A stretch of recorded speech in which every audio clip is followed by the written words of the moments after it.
1980s here at WREX. Is this where you got your start, or were you somewhere else before Yeah, this? yes, I went to college at UW Eau Claire. I had a postgraduate internship at WFRB in Green Bay, but my first real job was morning anchor and then evening anchor at WREX. Yes. So take me back to those days. Just what was it like getting started here and kind of launching your career? Man, I don't think people can even identify anymore in journalism with what it used to be like. I had my little IBM Selectric typewriter. I produced and anchored shows. So I had my little papers set up with the 4 copies all around the wheel of the desk, taping them together, the scripts together on the teleprompter, rolling the teleprompter. I mean, it was just a different world.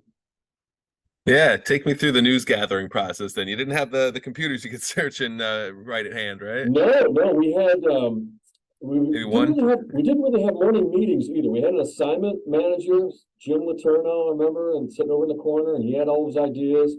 And we'd get together, he and the news director and the reporters, and kind of hammer out a plan for the day pretty quickly, a lot faster than we do now in the morning editorial meetings, and fan out. And we got our ideas from a lot more, keeping up on the newspapers back then and the radio. No social media. I'm thinking back, I don't know how we did it, but we did just fine. Exactly. You work with what you got at the time, right? Yeah, yeah. We Um, uh, we investigate. They hired me. Uh, they had a guy before me named Jerry Huffman. I don't know if you hooked up with him, but he was a legend. And then I replaced him. So they wanted me to keep up his investigative reporting track. And they sent me off to the investigative reporters and editors conference, and I learned a little bit more about that and got fired up and started investigative reporting way back then. yeah. Any favorite stories that you remember putting together I here? remember the first award I got in my whole life was for an investigation, an AP award for an investigation of Alcare. It was an alcoholism treatment facility, and a bunch of people came to me, and so that's where I got started doing, silhouetted interviews and masked voice interviews and things like that. All things that skills that carry with me to this day that I still use. Hey, you've gone on to have a successful career. Take me on to where you went right after Rockford and to where you are now in Louisville. Yes, oh, I was looking to move on, and but I didn't want to live far away. See, I'm from Beloit. I still come back. I still watch you guys all the time. I'm in the same market. I'm from Beloit. My dad's still alive. My sister, I come back a lot. I've got my oldest daughter has grandkids over in Elkhorn, and so I'm there a lot. And I'm a kind of guy that I didn't want to live far away, and so I just sent out tapes, kind of in the region and Louisville bit, and I moved here. And I love it here as well. 4 real seasons instead of 2 seasons up there of summer and winter. And I've been here ever since at WLKY for the longest time, and then now at Wave TV here for the last 12 years. And from what I saw, you just surpassed the 100 Emmy mark. So that's a big deal. Congratulations on that. Take me through Yes. just the journey to get to this point then. And think did were there any Emmys here in Rockford, or is it all Louisville? Nope. No, it was all Louisville. Not even really until the '90s. It's been an interesting ride. I've been I've been on top of the mountain. The first station I went to, WLKY, was last, and I did a whole last to first ride with that station. I thought I was Ron Burgundy, full of myself and my ego and all that, and I got taken down a peg. The most humiliating thing, most horrible thing, that I lost my job. I got 2 DUIs in a 2-year span, and went off to rehab up in Minneapolis, and came back out of it. Was unemployed for almost a year. Wrote a book about the recovery journey. Got hired here at Wave TV like 12 years ago, and now I speak for recovery groups. Just MC to function for a recovery house the other day. So I've been up at the mountaintop, and I've been humbled all the way back down, going to the unemployment office and working my way back up. So it's been an interesting journey.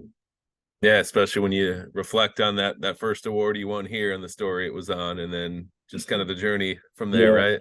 Yeah, the Emmys, people make a big deal about the Emmys. My whole thing is, I don't want to be remembered as a person who got 100 Emmys. I want to be remembered as a person who gave 100% effort all the time.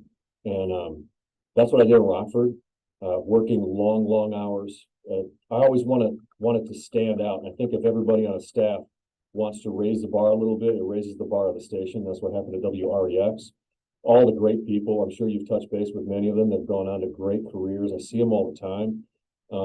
And then I try to do the same thing here. And you got to get humbled in life like I did, and maintain humility and gratitude is the most important thing. And I have a great gratitude for this career. I had a talk one night with my wife. It was really interesting. She's a lifelong engineer. She's also from the Beloit, Rockford area there, as is our family. And I asked her, if you had it to do all over again, would you do the same thing? She said, no, I wouldn't pick the same major. I wouldn't. And she went down the list of all the things she would change. And then she asked me, if you had it to do all over again, what would you do? And I'd never thought about that before until that moment. And I thought about it, and I thought I would go to the same college I went to.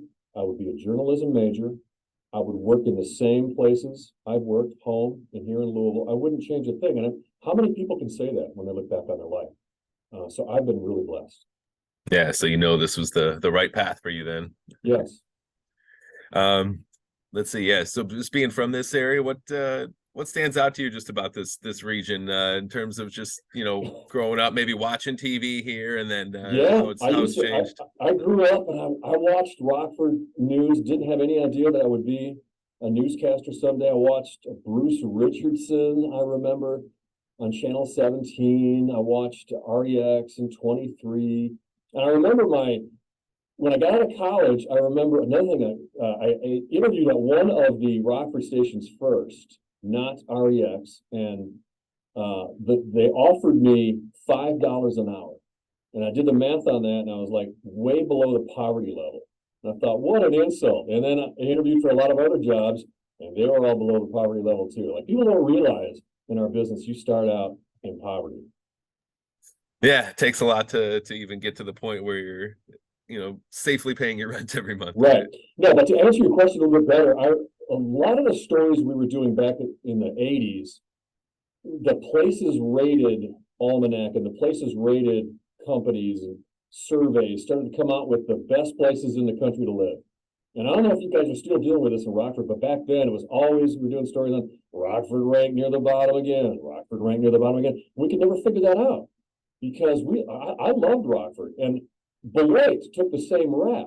I saw where it was ranked here like 10 years ago, of the 10 top ghetto cities in Wisconsin, Beloit was ranked number 1 over Milwaukee. And I thought, what? You're not paying attention, because when I go back to Beloit, it's an amazing transformation. It is incredible. So I love it when I come home.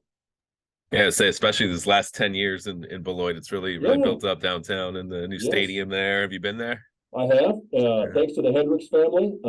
Whatever makes it work. Beloit is an incredible place to live now. So is Rockford. Anything else that you wanna say about your time here? No, I just enjoyed my time, making my mistakes, getting them out of the way. Luckily, I didn't make too many. We had a really good news operation, and we got the job done. And I know you guys are still getting the job done today, because I watch.